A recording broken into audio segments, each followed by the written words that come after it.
What's up, everybody? I appreciate you for checking me out if you're listening on Spotify, Apple Podcasts, or if you're watching on YouTube. I greatly appreciate it.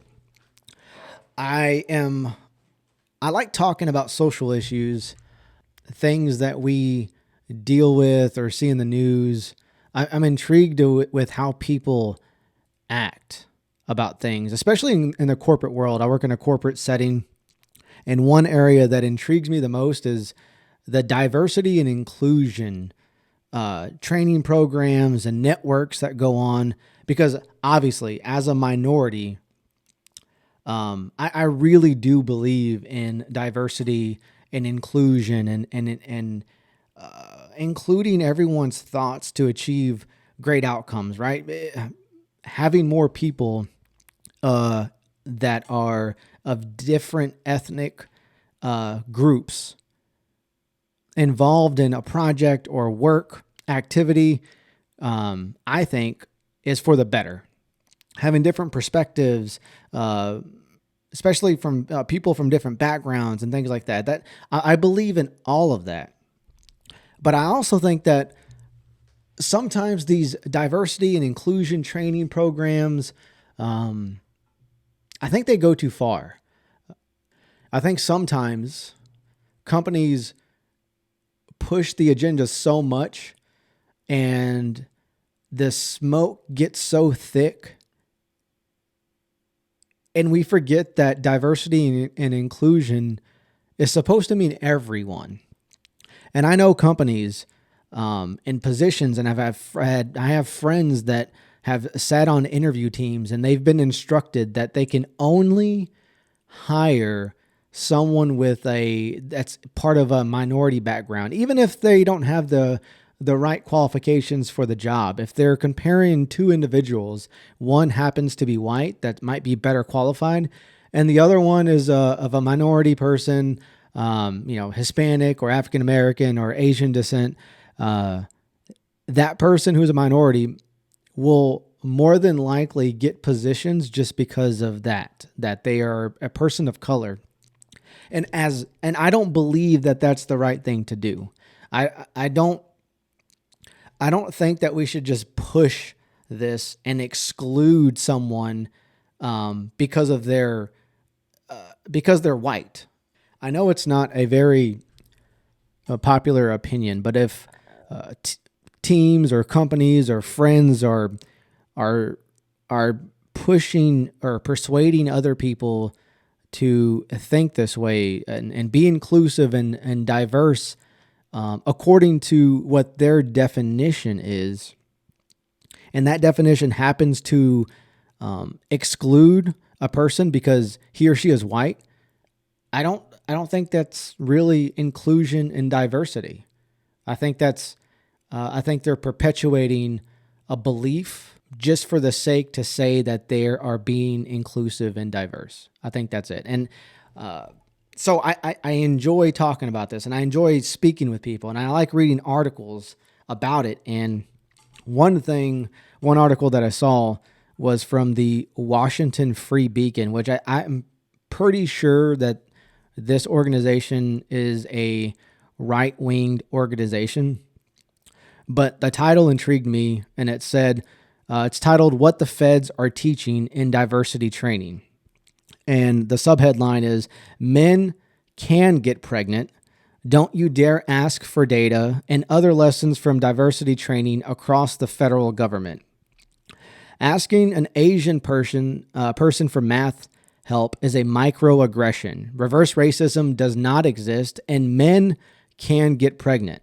Those are just a few of the lessons imparted to government workers in diversity trainings and presentations back in 2021. This is according to documents obtained by the Wall Street Journal. The materials summarized in a December 30th editorial show how once fringe ideas have saturated the federal bureaucracy, from the Department of Veterans Affairs to NASA and the military. One NASA training states that efforts to be colorblind actually limits us. Another identifies the words, "America is a melting pot," and "Don't you want a family" as microaggressions, along with asking an Asian person to help with a math or science problem. A third lists perfectionism and data is king as examples of common leadership mistakes. The Free Beacon says that many of these presentations came after President Joe Biden signed an executive order in June 2021 instructing agencies to beef up their diversity programming, and such training programs should enable federal employees, managers, and leaders to have knowledge of systematic and institutional racism and bias. The order said, as well as an increased understanding of implicit and unconscious bias. Those lessons don't come cheap. From a 2020 to 2021, the Centers of Disease Control and Prevention alone spent $300,000 on dozens of diversity trainings, including Let's Talk About Systematic Racism, Unconscious Bias, and Privilege, Silence is a Statement, Understanding Race in the Workplace, and Bambi versus Godzilla, Dealing with Different, Diverse, and Sometimes Difficult People.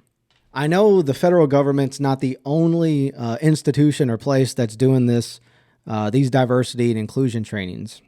I know corporate America is doing the same, and I feel like these training programs are not sincere. I think they're just a virtue signal that companies do and leaders do to say, hey, look what we're doing. We're being inclusive. We're including everybody, and we love everybody, and everyone's one person. And I think that's all what it comes down to is a virtue signal. When I was when I was reading up on that article, I saw this title from NBC News, and it said this article just came out. Let's see. It came out January 3rd of this year, 2023. And the title of this one is Don't Leave Fat People Out of Your Diversity, Equity, and Inclusion Goals. And the subheadline is, with talks of weight loss challenges popular at the start of the year, creating a space for plus-size workers to feel welcome has just as much to do with inclusion as any other group. So this is an op-ed piece from Kate Burnett. I think that's how you pronounce her last name. She's a writer and a communications strategist. And she says, as a fat person, I hate the first few weeks of January with a fiery passion. Following every holiday season, there's seemingly no escape from the weight loss industrial complex. Social media is inundated with weight loss ads. People are constantly posting fitness goals, and gyms are in your face talking about beach bods. The entire world embraces the disordered eating I worked so hard to escape while gleefully saying your body shouldn't exist. To be honest, the world does a good job of that year-round, but really cranks up at a notch around the first of the year. The worst is when it would show up at work. I might be able to easily report social ads and mute friends, but how do I escape an email from human resources encouraging staff to join a team or a weight loss challenge with a monthly weigh-ins, or a boss who encourages her whole team to buy Fitbits so we can compete on daily steps? And then she says in parentheses, both were real things that happened at two of my former jobs. She goes on to say that employers seem to rarely consider fat people when putting together their diversity, equity, and inclusion goals, but creating a space for plus-size employees to feel welcome has just as much to do with diversity and inclusion as any other group. She says, before I started remote work, I would dread the office kitchen in early January, where almost every conversation would include how bad folks had eaten over the holidays and how good they need to be now, staring blankly at her colleagues as they described exercise as some kind of self-inflicted punishment for enjoying food, all in an effort not to look like me. She says, I'll admit, it was real difficult for me to notice how harmful these things were until I recovered from disordered eating and I started to refuse to participate.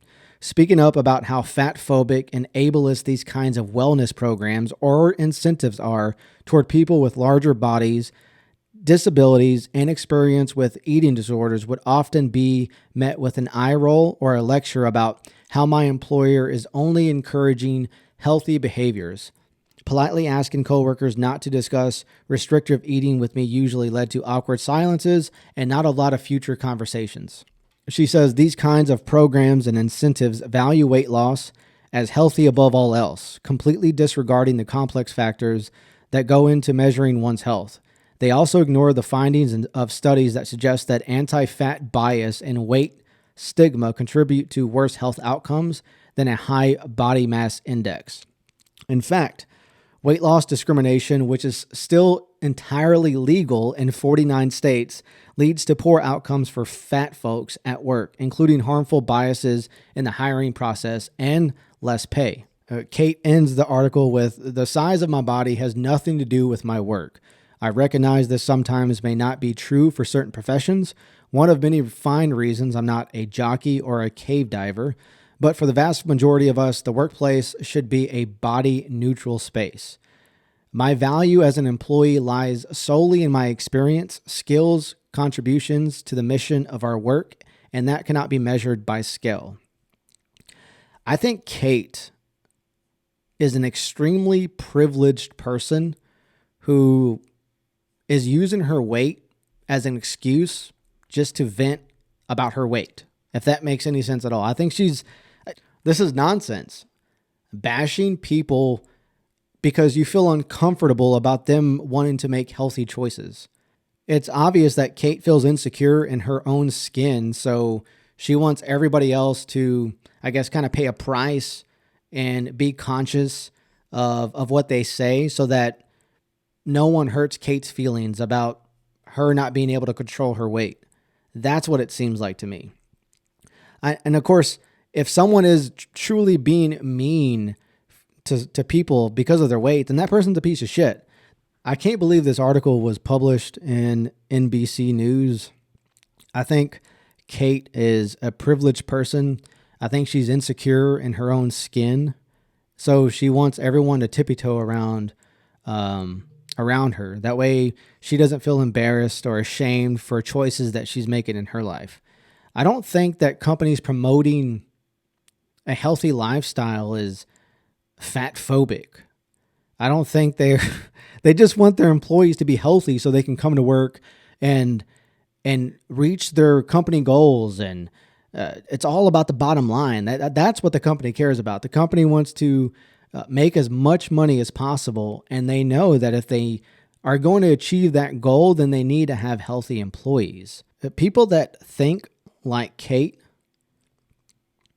in other subjects, not even just, fat-phobic, but like inclusion and diversity. They believe that their one way is right, and it's all they have to say is, well, they're not being nice, or they're not being inclusive enough, or they're being discriminatory towards me. Those are those key words that people say that just perpetuate these radical beliefs that companies are people that promote healthy lifestyles are being fat-phobic. And I don't believe that's the case. I think this one person and people like this, the people that constantly talk about racism, they need racism to exist because that's how they get money for their organizations. I'm not a race denier. I'm not saying that racism doesn't exist, but I believe that there's people out there that always revert to that. I mean, everything's racist these days. I mean, even stuff that has nothing to do with race is becoming racism somehow. And it's just wild to see where we are at as a society. I am Hispanic, and I've grown up in majority white neighborhoods and white communities, and I've never experienced racism at all. I'm not saying or perpetuating that racism doesn't exist. What I'm saying is people are good. The vast majority of human beings are really good to one another, and there are a few shitty people that are racist, and those are just shitty people. But that doesn't mean that everyone needs to be part of these training programs that promotes one ideology or anything like that. I couldn't find this video at a more perfect time. Everything is racist nowadays. Everything. This is not like racism, it is racism. Anti-fatness is rooted in anti-blackness. And the reason why people are pursuing thinness is because they're pursuing proximity to whiteness. The reason why people hate fat people is because people hate Black people, and appearing curvier, bigger is associated with Blackness, especially Black women, and that's why they're discriminated in the workplace, overly sexualized, and this has gone back for centuries and centuries. All systems of oppression, capitalism, sexism, racism, it all comes back to white supremacy, which is the foundation of the fabric of America and rules every sector and aspect of our society. This is the wildest thing I've ever heard in my life. Anti-fatism is just like racism. You can't even make this shit up. I don't believe that. Women are sexualized in the workplace because men like women. And sometimes women dress provocative. They wear heels. They wear the tight little skirts that show their ass. That's why they're sexualized. And we're wired in our DNA to look at women. And if a particular woman has a bigger butt, men are drawn to features like that. Libs of TikTok on Twitter, they're a great follow. They put out a lot of good content. This is probably one of the most wildest videos I've heard. More on this anti-Fat-Phobic in the workplace, though. This is from American Wire. They say that they add some context to what Kate was saying in her NBC article, her NBC op-ed piece. Kate goes on to acknowledge that companies promoting wellness are merely trying to reduce cost, since it's believed unhealthy people tend to cost companies more money. So Kate thinks that she believes that obese people or overweight people don't cost companies more money. But the American Wire News quotes that a new study in the American Journal of Health Promotion finds, on average, a morbidly obese employee costs an employer over $4,000 more per in healthcare and related costs than an employee who is of normal weight. That the Science Daily reported. This is back in 2014. The study also revealed that obese individuals who had comorbidities such as high blood pressure, diabetes, and high cholesterol incurred more cost than obese workers without these conditions. That says, this is from Karen Van Hughes, the lead co-author and economist of Precision Health Economics.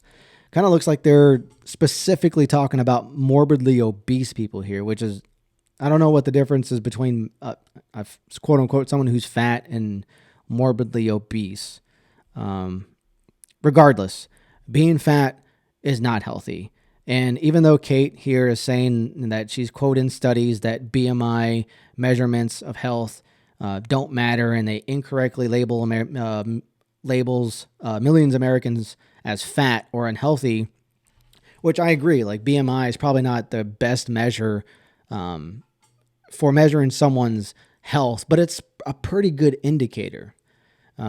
So Kate is wild. NBC News is wild for publishing this article or this op-ed or even having it on their website. Don't come at me all crazy. I'm not fat phobic, and I just want you to be healthy. That's it. I just want you to live a long, healthy life. And just because I believe that inclusion and diversity training being forced down employees' throats, just because I think that they're kind of full of shit, I just think it's a kind of a virtue signal to say that, hey, look what we're doing.